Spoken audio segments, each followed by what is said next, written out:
Hello, everybody, and welcome back to another episode of the Bohn and Zano Zone podcast. I'm Justin Bohn. Mike Val, hello, everybody. We are still practicing social distancing with me being in New Jersey and Justin being in upstate New York. Yes, Justin, how are you? I'm doing just fine. How are you today, Michael? I'm fantastic. This is one I've been waiting for all week.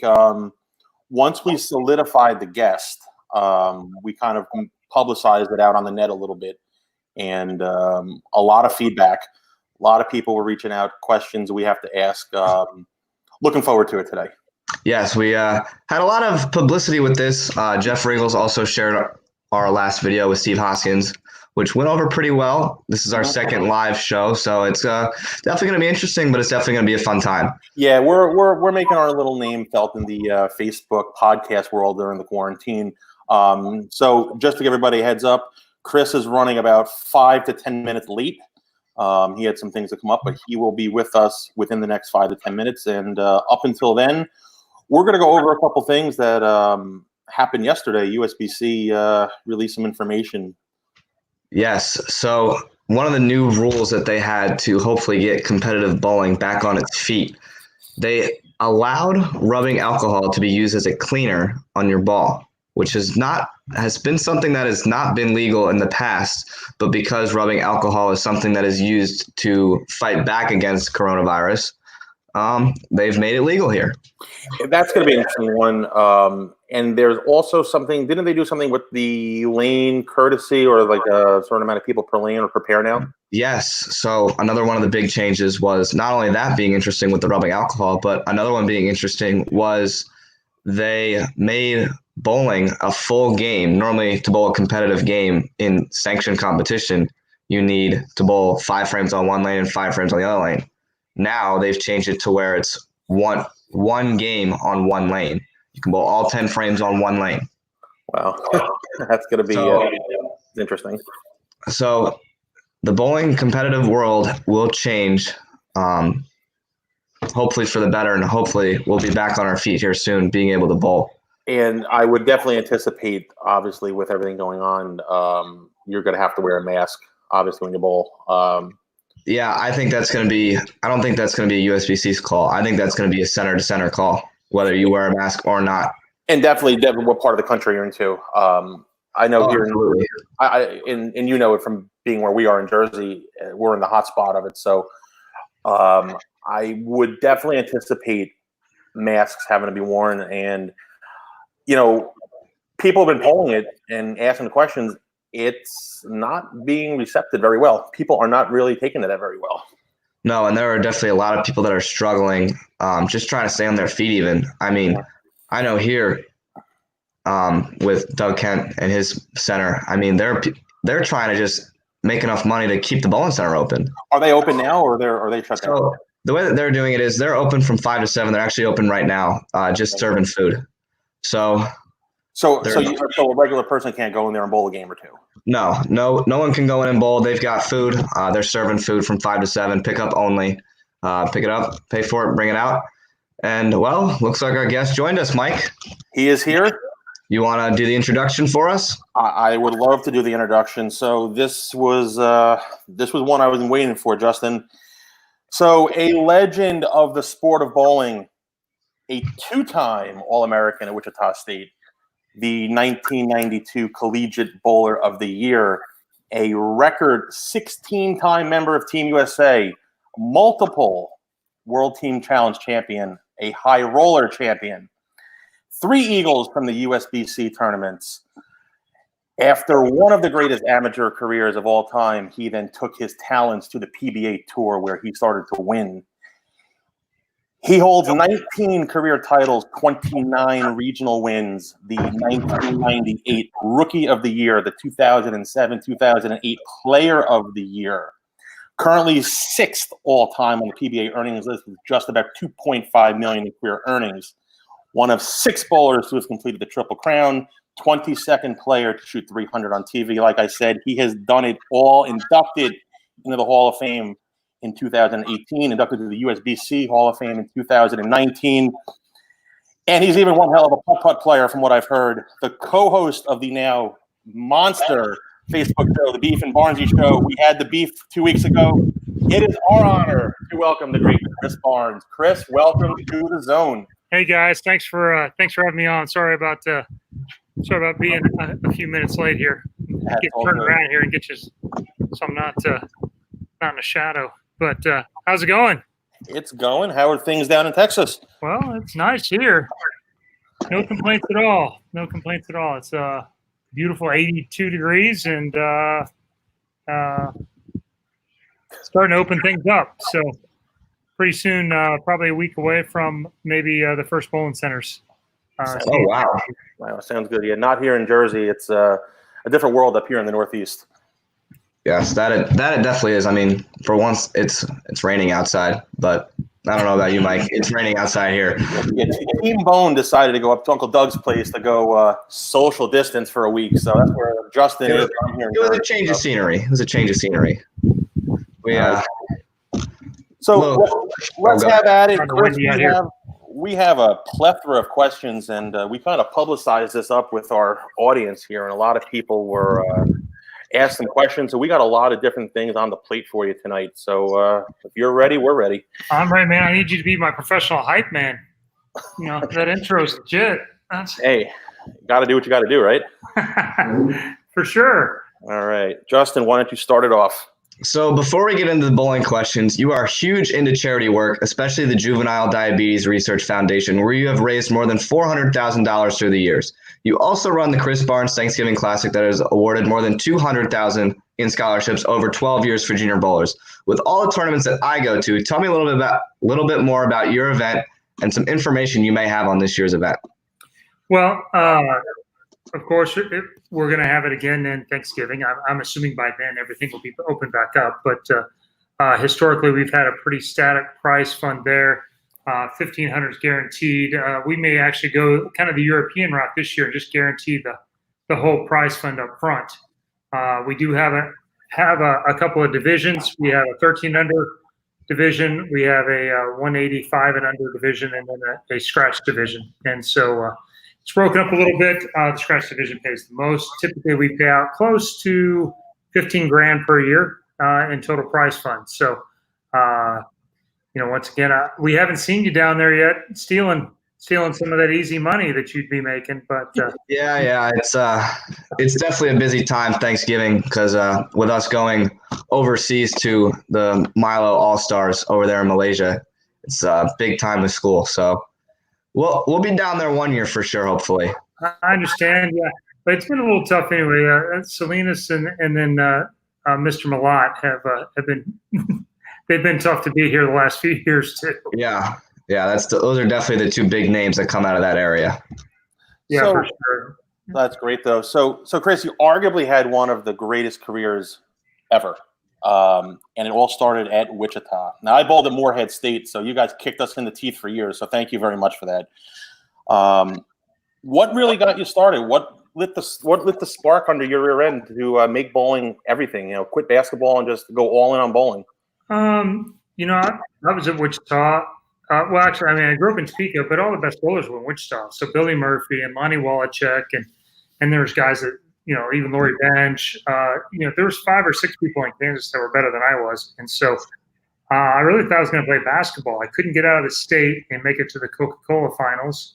And my senior year, I finally did. I got lucky, honestly, and stuck by Lonnie. And once I made it to the national finals, I figured out that Billy and Lonnie and Laurie, they were almost all better than almost everyone that was at the national finals. And I went, well, maybe I'm not so far down the list after all. And I didn't really bowl that well, and I finished 5th there. And one of my best friends had gone to Wichita State the year before, and I went on some recruiting visits to these small colleges and decided maybe playing in a gym that was smaller than my high school gym might not be the way for me. And I tried to make a go of it. It was real up and down going to at college there, but in the end, it turned out okay. So before we get into our next question, we want to remind all of you who are watching live tonight to be sure to ask questions. We do have a live chat going on. So anyone who is live and wants to ask questions to Chris, please go ahead and ask them away. So back to your time at Wichita State for a minute. You bowled with some great players in your time at WSU and had some incredible accomplishments there. What would your favorite memory at Wichita State be? I mean, I guess some of the road trips were the things I remember the most. The drive to Las Vegas, which was about 24 hours in vans. We'd have like 3 vans and people, sometimes I guess adversity makes you stronger. And so driving on some of those trips and some of the crazy things. And, we didn't ever have anything really bad happen where, any major accidents or anything, but, little fender benders at times and people being crazy driving on snowy roads for the first time. We're probably lucky, but some of those memories actually are some of the fondest. And unfortunately, the teams I was on never won the national championship, even though we were the top seed the 2 times I was there with them. But so most of that is a little bit of heartbreak.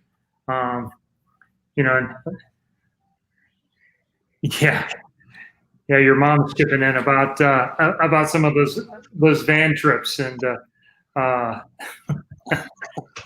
and she knows about those. She was there all 4 years.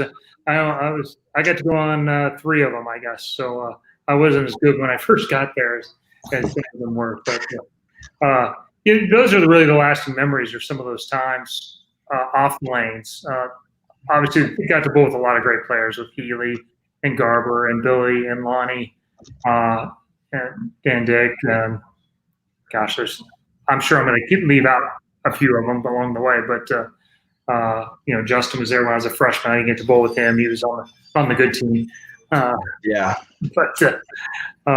were you there with Phil Smith, or was that before you? He was my associate coach my freshman year, so he'd already graduated and won the Masters. We all wanted to be like him. It's evidenced by the amount of mullets that we had at that time. Be like Mike, it was be like Rick. And, as some of you may know now, he's the head coach at Wichita State, carrying on that tradition. And I think he's a great fit there as well. So, yeah, Justin Runk was there. Brad Kazuski was there. Both those guys went on tour later. I bowled with Tracy Lamberth for a little while. There's a lot of guys we got to bowl with over time. That's awesome. So you finish it up at Wichita. You move on to Team USA. I mean, you're Mr. Team USA. I don't care what anybody says. You're Mr. Team USA. Then you hit the Megabuck scene. This is where I'm interested. But I love the old Megabuck stories. And back then, that was the pinnacle of bowling, right? So you had your team challenger, you had your high rollers, the Hoinky, the Verapapo, all that good stuff. What was your first Megabuck tournament win? And remember anything good from like the first one? Like what was your first Megabuck tournament and your first win in the Megabuck scene? The first time I went, I was a sophomore in college, and Pat Henry was my sponsor. And so I made a little bit there in the sweepers, but didn't make it particularly far in the matches. I think the furthest I ever made was the top 8. I never made the top 4 in the matches there. But the best one I had was I think it was in '94. I'm sorry, it was '95. I won the Thursday and the Friday night sweepers for $25,000 each. That was somebody that said that. One of the guys, I don't know if I should say his name. You know him, but Mr. John Spence from William Patterson. Yeah. And John said that was one of the greatest bowling accomplishments he's ever seen before. He said you won a sweeper and then either got first or second the next night. I had a chance to take the lead in the one squad, and I went spare in the 9th and 10th to end up second at the time. And I was so mad that I went down and we bowled the next squad, and I was in about the 5th frame of the second game. And I bowled a pretty good first game, but not great. And the second game, I had a bunch of strikes and realized that I could actually strike out, I think, at that point. Maybe the 7th or 8th frame, I had one miss and take the lead at that time. And that time I did strike out. So there was, I think there was 4 500s for the 2-game sets in the 2 days, and I had 3 of them. I had unbelievable ball reaction. And was it at the Showboat? Yeah, at the Showboat. So I had some pretty good luck there. I didn't realize at the time that I hooked it, and everybody just kind of put everybody in the same category. But because I was more end over end, I wasn't having to get as far away from the pocket, and so it separated me, from the guys that really bowled great at the time, like Healy and Lonnie and Billy, and Newman was kind of the guy, when we first started going out there. And so, I kind of had it and not everybody else did, that was probably the first time in a really big, field like that where you could separate in a 2-game format. It's not easy to do. No, definitely not. And that's back then. There was so many events throughout the week back there, right? There was you could bowl every day for 7 days straight. Yeah, that was a lot of my income. I had a $7,000 bill to enter everything before we ever threw a shot, and the other guys were out drinking and having a great time. That was my job for 10 days, and so you get as much sleep as you can get, which there wasn't a lot because you were bowling every squad every day. But yeah, that was surely probably the magical moment out of the mega bucks. So it's 25,000. We had the winner spots and the VIPs. Total, it came up to around 60 grand. So that's insane. And then all your team challenge success. So you were the king of the team challenge. I remember I turn on like the Prime channel, and here's Chris Bohn with a gold rhino.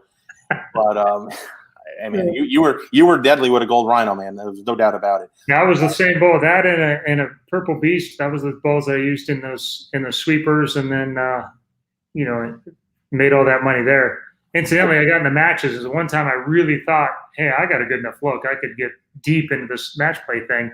And in the second round, I got beat by a guy with a towel in his back pocket and Velcro shoes. So that's pretty much how that works. Welcome to the high roller, right? Yeah, there you go. So your team challenges. I'm gonna just really, really quick. So you were notorious for bowling with Healy, John Gaines, all those guys. How many team challenges did you end up winning? I think they said 7 or 8. Oh my God, that's insane. We made like 20 some shows. Insane. But yeah, Gaines was on most of them. Bob, at the end we had a pretty steady core. We had Goike, who's in the Hall of Fame, Gaines who's in the Hall of Fame, Healy who's in the Hall of Fame, and myself. And then at different times, Billy Rowe had bowled with us. The best one, Mika, bowled with us one time. That team is probably the best amateur team I ever bowled on. We bowled up in Minneapolis, and that one went pretty well. Ward Mockaby bowled with us. At the very beginning, Joe Vito had bowled with Danny Broadway and Chad Murphy, and myself all bowled on one of the original Ebonite teams. And so Chad split off and bowled with Fleming and his brother Billy and Lonnie and Sean Swanson, and they became a killer team. So we had a little fun in that thing over time. Made a few nickels here and there, and it was a great way to compete. It's one of the things I love most about team bowling, and that group is basically the core group that went on to bowl in the ABCs then USBC Open Championships, and that's where we won our Eagles together. Was with that group with Brad Kazuski bowling in that fifth spot. And he was the Rookie of the Year on tour, I think, wasn't he? Yeah, he had the longest, sweetest swing. I mean, Justin and Rick had all the accolades and won a lot of the awards, but Brad Kazuski was the one you watched, and man, it looked good. He was like the Big Easy of bowling. He's like 6'5", super long and fluid, and it came off his hand so good. He was fun to watch, and the funniest guy maybe that I've ever run across. So after one of the most successful careers in the amateur world, you were probably one of the most anticipated bowlers to ever go out on tour. You won your first title in 1999 in Erie, beating another Megabuck superstar, Rudy Revs. What were your expectations after the first couple of years on tour? I mean, there was a lot of hype surrounding that group that came out. We had Swanson, Fleming had been out the year before, or he might have come out the year after.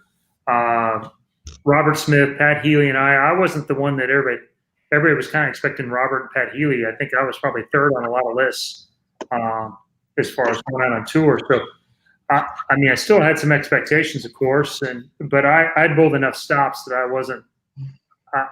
didn't have my head in the clouds. I knew how good those guys were. I was hoping to make a couple of shows and maybe have a chance my first year, and that didn't happen. I never finished I don't think I ever finished higher than 10th my rookie year. But my second year, I learned a ton, going a lot of match plays. Rick Benoit helped me a boatload in those match plays, and when I was out of contention on the last day, and was able to apply that and basically kind of imitating what the best bowler out there at the time was, at least on my side of the lane, and that was Walter. And so I just started doing more things that Walter did with a little more rev rate, and that started paying off my second year. After that, it was just trying to chase it down and trying to catch, to where you could really play with the best bowlers every week in, week out. Because you had Parker and Norm and Walter, and BV was still, Boss was still the man. You had Couch and Ricky Ward. There was a lot of really good guys that had been out for a long time. They were still in their prime. So then in the 2000s, like when you really started exploding, and let's go to 2005 at the U.S. Open. Mm-hmm. And I actually bowled next to you at the U.S. Open that year. I bowled qualifying next to you. And it was disgusting watching you bowl. It was absolutely sickening what you did. Anyway, you win the Open. You win 2 Roll to Riches events back to back. And at that time was the biggest purse in professional bowling. So winning an event like that, more pressure winning that, a major on tour, or one of your amateur mega buck events? Different, I guess, because the mega buck stuff that I won was mostly sweepers. And so I never won the Super Oinky. I never won the high roller. And at the time, I'd made a bunch of shows, but my TV record was, let's just call it less than stellar, going to that U.S. Open. And so it was kind of starting to pile on and taking a life of its own, and self-inflicted pressure. So winning that first U.S. Open was probably the most pressure that I'd ever put on myself at any point in time. And that was a big breakthrough moment for me. And it was probably a couple more years after that before I'd been competing like I was one of the best players on tour, but I didn't really believe I was one of the best players on tour, or could be the best player on tour until maybe a couple of years after that. And they were miserably tough that year at the U.S. Open. They were super hard. I built really good on the B squad and got a bunch of pins. And then at one point, I want to say for the next 30 or 35 games, I might have been under total, and had moved from 2nd to 6th going in the last 8 games of match play. So that's how hard they were. I averaged like 198 or 199 for like the next 30-some games after the start, and it had only gone down 4 spots. And then the last block, I shot a couple hundred over. I found a little trick with a particle Icon 300, I believe it was. And I thought it was on one pair and shot 250, and then it was there on the next pair too, and I made a run that night. So that's, that I ended up being from off the show to taking the lead by 100, 150, and then Patrick Allen, the unluckiest guy in the world at that time, I actually struck in the 10th to beat him. And he lost he beat Mika in the roll off that year, right? That was the year he beat him in the roll off. Yeah, it was a crazy show. Yeah, they played a little bit back and forth. They were really hard, so you had unusual finishes, and then Mika was Lefty's nightmare, and around then too, and so you had all that going on, and then Patrick wins, and he's got his Jersey guy. He has all the guys around too, so he's yelling at the crowd and going crazy, and then we have a match that comes right down to down to the last shot. So you were always a huge team bowler, from your college days to the World Team Challenge, Team USA competition, and now the PBA League.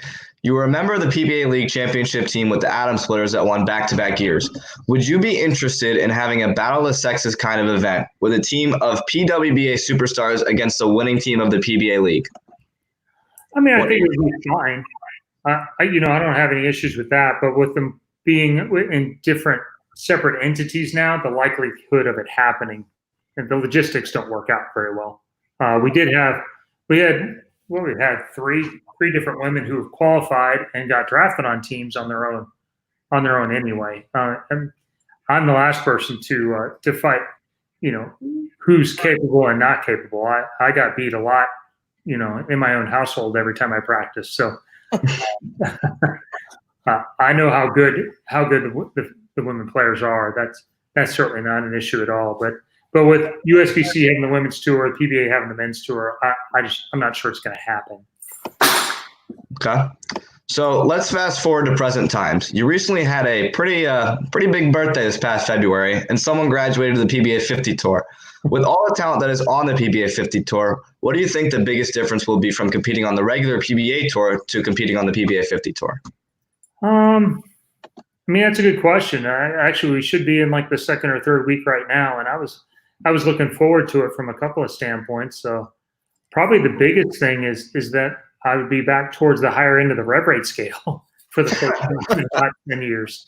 It might be fun to have oil left of me and hook right of me again instead of having 2/3 of the field left of me all the time. That was probably the biggest thing. I don't know if it was going to go in my favor or not, but I was looking forward to it. So with the PBA 50 being loaded with legends and Hall of Famers and all that, do you think the talent field, the talent pool is stronger with the seniors than it is on the kids tour? It's different. There's a lot of guys on the PBA 50 tour that know how to win. Yeah. But having walked through the last 10 years, even from 40 to 50, and knowing what my body feels like now compared to what it felt like then, and then subsequently watching some of the guys who have bowled from 45 and being some of the most dominant players in the world to 55 and struggling to keep up as much on the kids tour. There's no doubt there's just some things you can't do at 50 and 55 and 60 that you can do when you're 25 and 30. And so, power and environment have such a big indication of success. So, particularly on the right with how lanes break down and that kind of thing, it's a pretty big deal. And so obviously Walter doesn't have any problems, still winning when he goes out and bowls on the PBA 50. Parker's had lots of success as well, Norm, etc. But it's tough to do that week in, week out with the kids. And so the environment the kids create with the rev rate and angles and things like that make that a pretty tough environment for the PBA 50 players. Chris, are the patterns a little softer on the senior tour than it is on the kids tour? I don't know yet, but they appear to be. Yeah, we had Hoskins on. We had Steve Hoskins on last week, another guy who bowled a couple stops, and he said he bowled in the Senior U.S. Open last year, and he said they were absolutely filthy. So just always wonder if they were a little bit softer because of the lack of rev rates or whatnot, or the older guys on the senior tour. Well, I do think you get more guys piling up in the same spot a little bit more. So that will happen some, but as I've understood it, the Masters and the U.S. Open have been pretty challenging patterns. So those two in particular, I don't think are very, very easy. You're going to go through the same transitions and have to battle or figure out where the transitions are happening and take advantage of those squads, much like we did back in 2005 when I was towards closer to the top end than the bottom. Gotcha. So, Mike, I got two more questions that I want to add that I was thinking about during our show. Oh, boy. What do you think your career would be if it wasn't bowling? I'd be a basketball coach. Basketball coach? Yeah, that was kind of one of my loves and one of my passions. And then as one of my sons was going up and playing high school basketball and that being involved in that a little bit, the high school coach was nice enough to let me be around it a lot too. And so I love that part of the game. I love teaching that part of the game and seeing the progressions as people get better that way too. So I think I would have been involved in that side of it. Okay. And what would you have for advice to a youth bowler who would like to go on tour before college or going on tour after college? Man, just gray and black pants, Justin. Just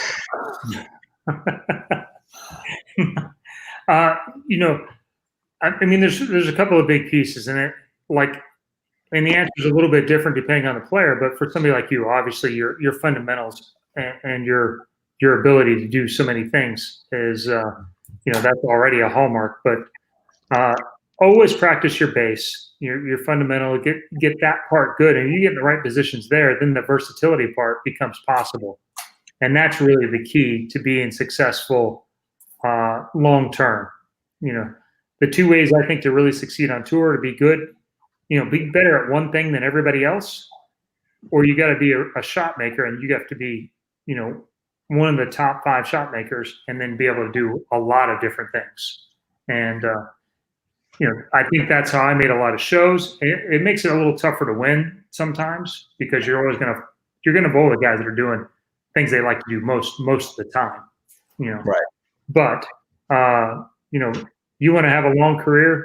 That's the way to have a long career. And that's be able to keep adding tools, keep looking around who does something better than I do. So for, like in your case, Justin, you go to junior gold. All right, somebody hit this pattern better than me. What do they do? And why did they hit it better than I did? Right. And add that tool every summer. And that's kind of what I did for, a lot of summers is I'd use the regional tour as my, all right, I need more axis rotation. I worked on that one a lot. And I'm like, okay, I'll try it this way, and I'll try it this way, and just commit to it, go to it earlier than you might normally, and really field test it in an environment that's got top level talent, but there's more room for mistakes in the regional side than there is on the national tour. Mike, you got anything you want to add before we go into our last topic? I don't, Justin. Why don't you throw it into the home stretch here? All right. So just like you do on your show with Stu, we kind of took this ending and stole it. Mike, we have 10 random questions for you. Oh, no, not for me, for Chris. Well, not for you, but for Chris. We call it our own 10 frames of questions. That's very original. Yeah, well, we're an original group. What you just thought of that? Hey, with that intro I gave you, this is a good name for it, right? You are forever my hype man. You know where to find me, bud. That was All right, so and now these questions came from mix between myself and some of our listeners and viewers. A lot of them are about the amateur scene, so just to prep better. So number 1, the one tournament you always wanted to win but you never did. And I think I know the answer to this one, but I want to hear it. Well, there's a few of them, but the Collegiate National Championship would be one, and then the High Roller is the other one. Really? So then I'm going to have to go with 1A then, and I don't know if you can see the chat log, but there's a question in the chat log. Why didn't you bowl anchor in the 92 college finals? Because I wasn't choosing. But Garber had actually set the record. He'd set the 3-game record earlier, I think the previous day. And so they put him in the anchor position. And, he'd thrown the most strikes. Mm-hmm. But he wasn't, it didn't turn out to be right. But you gave Viali a chance, and he came through. He's pretty tough. Actually, if the one guy hadn't got the lucky Brooklyn, it wouldn't have mattered. Oh, I don't know who that is. The one that asked the question. Oh, so the Masters wouldn't be the one you wanted to win? Oh, you're talking about the amateur side. Moving forward. Any event that you bowled on. I thought you were talking about in history. No. Moving forward, the Masters is 1A, B, C, and basically 1 through 5 on the bucket list. So, completing the Grand Slam, 20 titles. I'd actually like to get to 22. That's looking harder and harder to get to at this point. But that's Marshall's number, and those are my big. I'm not even going to say anything. Spence should stop talking. He was just the other guy on that show. There was like 9 bowlers and Spence. So. As it is now. All right, so and he's got some great friends. They want me to light him up every chance. There's a picture of you holding up a sign. Yeah, we're just going to leave it at that. So number 2, he does not have good friends. No, and I'm just an acquaintance. So number 2. Yeah, I should do that for him. You're building an all-time dream team out of Wichita. So all the guys came out of Wichita. You and which 4 guys? Oh, wow. There's a lot of guys to go through. Steel Smith is my one. He's my guy. That was my hero. A lot of the guys I bowled with were as good as it got. I think, Healy had a pretty good career. Frankie Lavoie is having a pretty good go at it. I'm going to forget some people going through here. There's so many guys that had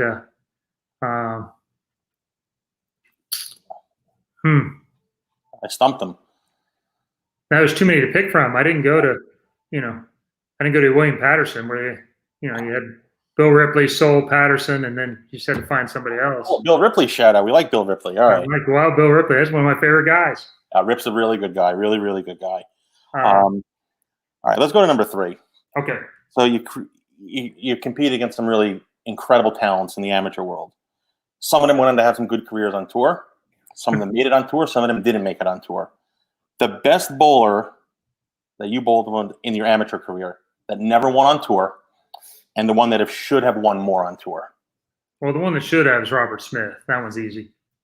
Okay. He's the best bowler. I mean, physically, wide shoulders, narrow hips, super strong, great arm swing. You know, he could play straight. He was actually almost better playing straight than he was hooking it.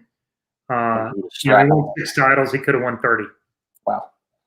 And what about a guy who never won on tour? Man, there's a few of them. There's obviously there's plenty of them. You know, like somebody like the Steve Klemkins and Garbers and guys that I bowl with through there. But Derek Oaf might have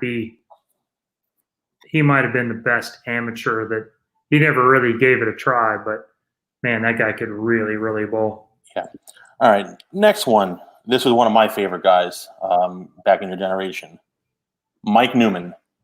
Mm-hmm. How good was Mike Newman? And do you have a good Mike Newman story?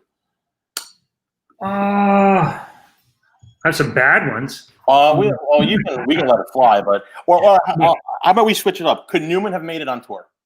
Well, Newman tried it. He did go on tour for a little while, and it didn't go great. But he wasn't there long enough to really give it a real go. He was the best amateur when I started bowling out there, and he could do things that basically other people couldn't do with urethane balls. The reactive balls kind of much like Rudy kind of slowed his advantage. It bridged some of that gap of what he could do with the ball. But he was the most talented amateur. He was the best closer at the same time. He was certainly in the early 90s the best of the amateurs, and I think most people expected him to have a really good pro career. And I don't know exactly why his stint was short out there. I'm not sure he was welcomed with open arms, which might have had something to do with it. But had he been out there longer, I have no doubts that he would have been successful and had a good run. And didn't he win every event at the Nationals one year? He won every Eagle? That's a myth? I'm not sure. He won a lot of them one year and won 3 or 4 of them, I believe, in one year. He was really good. All right, let's go to the next one here. So I'm in New Jersey, Justin's in New Jersey. So there's a lot of strong bowlers from New Jersey back in the day with you. For sure. So I'm going to give you 4. Toughest one, guy you don't want to see up across from you when you're sitting on the bench. Rudy, Litch, Timmy Mack, Brian Bogosian. Wow, that's a good list. And there's different – man. For the money? You're sitting on the bench. He needs 3 to beat you by a pin. Which one don't you want to see up on the approach? And they all had a stretch where you didn't really want to see any of them. Mm-hmm. To be honest, Timmy's probably best years were shortly after I went on tour when he really became the man. There would have been a time where I wouldn't have. He was a closer. He has a ton of those big 300 games in that spot. And Litch is folklore. So,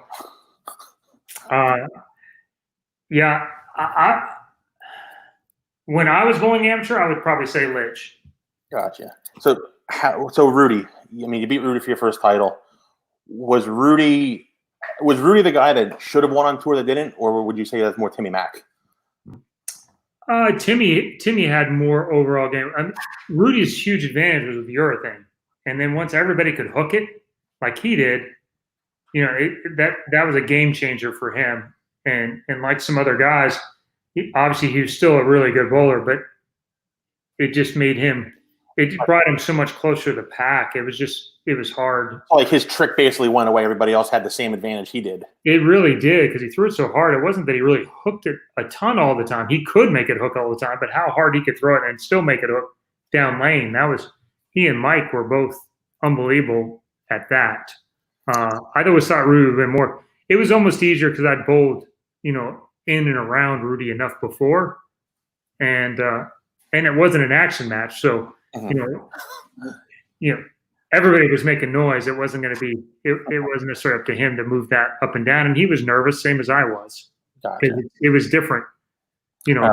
I'm not sure it should have been. We probably bowled with and against each other for more money than what we were bowling for in the title match. But because it was our first PBA title, I think both of us had some nerves that we wouldn't have had it, bowling in the basement or, bowling at home field. Oh, home field on the S pattern, right? Yeah, there you go. I'm not going to bring that up either. All right, next one. So I asked this to everybody we talked to as well. The one center you love to bowl at on tour, the one center you hate to bowl at on tour? Man, I always loved bowling at home, and so it was North Rock and Wichita. Man, everybody struck an Erie. That place was, and it was the first title, so obviously I have some fond memories of there as well. But bowling at home in Wichita and in front of that was always a big one. Places I don't like. Dublin Bowl was probably pretty close. That place hooked in the air for me. Being as how I kind of fought against my regular skill set, that was always a tough one for me to bowl at. All right. Next one. I have 3 more. I'll let you go. Who is the one guy you always wanted to compete against that you never had the chance to compete against? So now we're going to think about bowling like tour 80s or the 70s. Who is the guy? Probably, I did get to bowl Dick Weber one time in a match. He got the commission exemption and actually got bowled in St. Louis. So that would have been my answer. I would have liked to have bowled it, he was already 58 or 60, years old at that time. But I would have loved to bowl in his prime and seen that. In the old school, I think it would probably been like Don Johnson, like Kokomo. You want to get? Yeah. And then Earl Anthony. I think, that's a legend that I didn't ever get to compete against. Met him, but I didn't get to compete against him. All right, final 2. Number 9. Age is not a factor with this question, okay? Age does not play a factor. We have the Forest Fire Gold Rhino Pro Chris Barnes. We have the Brunswick Chris Barnes, the Columbia 300 Chris Barnes, and the Global Chris Barnes. Which one was the toughest and why? The Columbia one probably was the toughest overall. I might probably had as many. I was still building my skill set through the first 2, and then by the time I was with Global, I had some. I had the beginnings of what turned into back surgery going on, and so had moments, but physically it was never as good as I was probably in those middle years or 2004, where I'd gotten seasoned. Gotten to be around the guys, and I was starting to figure out how to play better, especially from 2008 to say 2012. I think I figured out how to bowl on TV, what my fatal flaw was that Baker taught me, and so I wasn't I didn't need to be leading by a bunch going to that frame. I just needed a chance, and once I just needed to be close going in, then that changed. That changed things for me. I would have liked to have had that skill, that knowledge from 2001 to 2008. That would have been pretty good, but yeah, in that range there, that the early part of that Columbia deal was probably when I was at this. All right, and this is the last one. You're a big basketball guy, right? Mm-hmm. Jordan or LeBron? Who is it? Jordan. Are you watching the documentary? Yeah. So Jordan is the guy. No questions asked. That's my guy. Yep.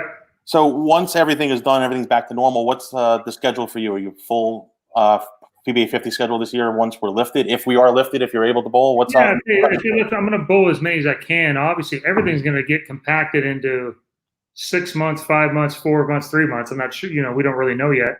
So whenever that happens, the regular tour stuff comes first, and then the PBA 50 events will come after that. But you also got Weber Cup coming in there. I think they're going to make an announcement soon. So I'm going to bowl as, what I can bowl. And coming in August, my kids will be in college. So we'll see. I'll try and get Len to travel out there with me and spend a little time on the road. Well, wish you the best of luck and stay safe out there, obviously. A little plug for your show. Tell everybody what you're doing with your show with Stewie, when we can watch it, where we can see it, all that good stuff really quick. Beef and Barnsey Show. It's on Facebook, and it's Beef and Barnsey. And also we have a YouTube channel. So for those of you, if you'd be so kind to go over to that YouTube channel and subscribe there, that helps us out. And, we're not really looking to make money on this deal, but we'd like to at least break even at some point. We're using the same technology you are to do our shows, and but that's Monday, Wednesday, Friday, 3 Eastern, and you can find that on either of those two, YouTube or Facebook, Beef and Barney's. Let's see. I guess then we have a mock draft coming up here on Friday. So that's tomorrow's topic, the mock draft. You what? That's your topic tomorrow. Your mock draft tomorrow. Yeah. Big Mike's coming on to be one of our drafters, so got a little East Coast flavor added to it. Love it. I'm good. Justin, you got anything? Any parting comments for the legend? No, I think that's it. First off, thanks, Chris, for joining us today. And that's going to wrap up our show. I'm Justin Bohn with Mike Val and Chris Barnes. And this is the Bohn and Zano Zone, where we are always on the lanes, off the charts, and on the mic. Stay safe, everybody. Bye-bye, everybody.